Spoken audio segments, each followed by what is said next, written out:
All right, here we go. One more live session from the artist studio. I hope you guys are tuning in.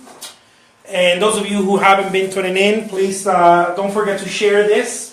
If you find any value in this live sessions, please share them. This is an 8 by 10 inches canvas, stretched canvas. Very simple, right? Nothing, no bells and whistles. I figure that bells and whistles make things a little harder.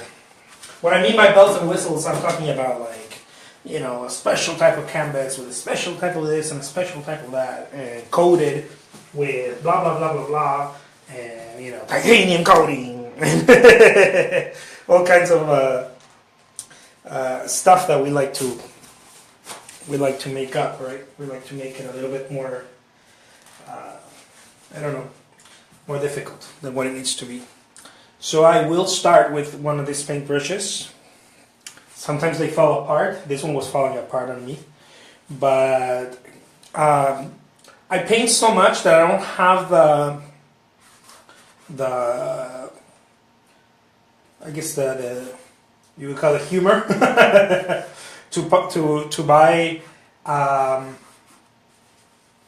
expensive paintbrushes. Okay. And of course, you can always revisit this, and you know, make your own adjustments to it when if you're creating something similar to this. I don't know. This is a flower pot, of course, right? Very simple, but very direct. Now this is more post-impressionist, I guess it would be called.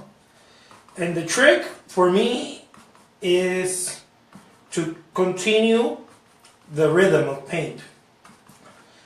And when you cease to continue the rhythm of paint, something happens. You have to start over again. See, it's in the rhythm that you start getting the whole, you start getting the understanding of what you're doing. It is not in the thinking. We think that oh yeah, let me think about what I'm going to do and let me plan it out. For me, that's not really. I mentioned it many times. That's not really painting for me. That's illustrating. It is different, and it's art too, of course, you know. But for me, what is important for me is something that Van Gogh used to do, which was just continue the rhythm. There's a rhythm happening. And you must, I think if you want to tap into the real thing, you have to obey this rhythm. You have to obey it. And what I mean obeying it is you know, get in alignment with it. Get in alignment with the rhythm, because it's the portal, let's call it that, right? It's the portal.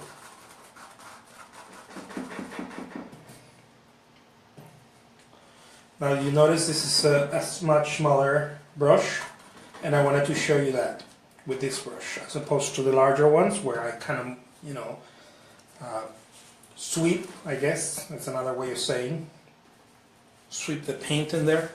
This, I have to do more smaller strokes, right? This is more in the realm of post-impressionism, I think, just because of that, just because of the smaller strokes.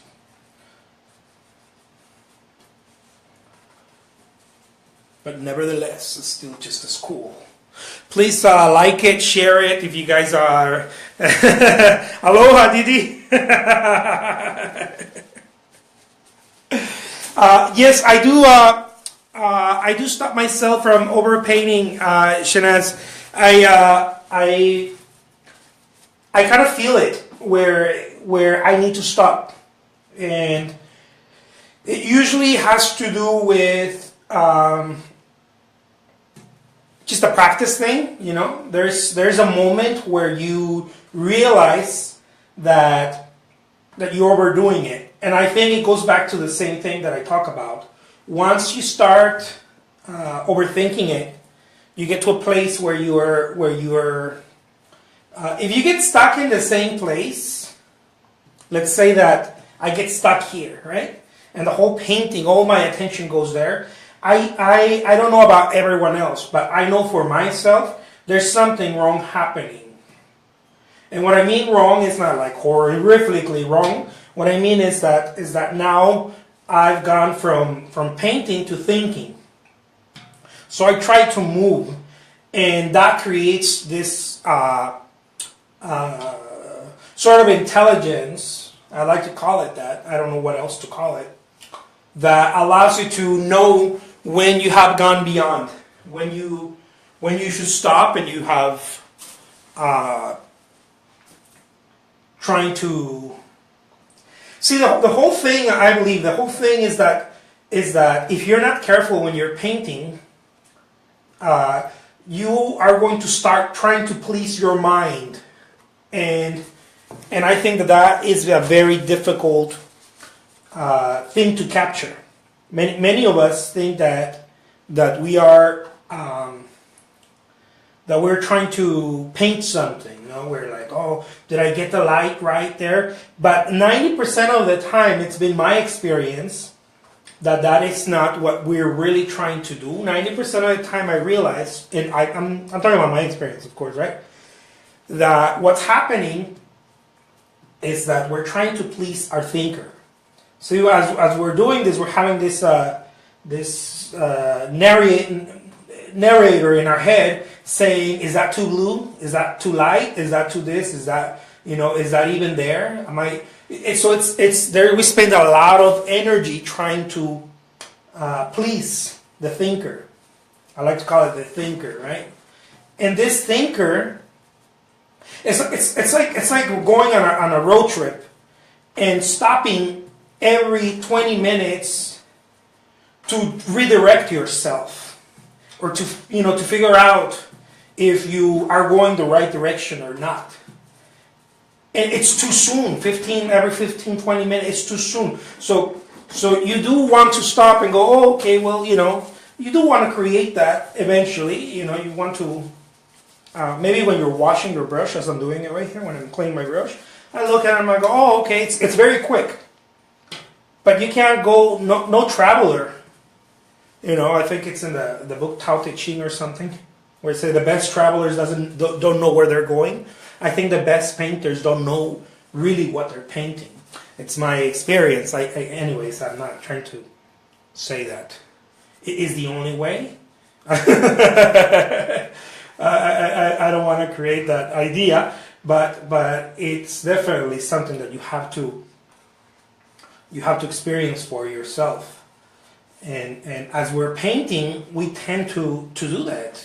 I think as we do anything, but especially when we're painting, we tend to go into this mental space and continuously ask ourselves, am I even doing this right? And that's the killer question. The killer question is that, am I doing this right? Is this the right color? Is this, like I said, there's time for that. I'm not objecting to that, to learning and doing that. But when you're creating artwork, it's like you're driving on a highway. You're driving on a highway. Yes, you're paying attention to the road. Yes, but you're not freaking out because you know where you're going. You know where you're going. So you make adjustments. You go back. You look at your map, but you're not doing it so much that you lose trust in what you're doing or where you're going. You do it a little bit, sort of, to just nudge you in the right direction. I hope I make any sense with this. But this is more post-impressionist, which is something that I love to paint. Because if you see the paintings of Van Gogh, of the Fauvists, the post-impressionists, Cézanne still did it, even with very minimal paint. He did a lot of what I think were washes. His style, I really love his style because it's almost like watercolor with oil painting. Very, very unique stuff. I don't think anybody was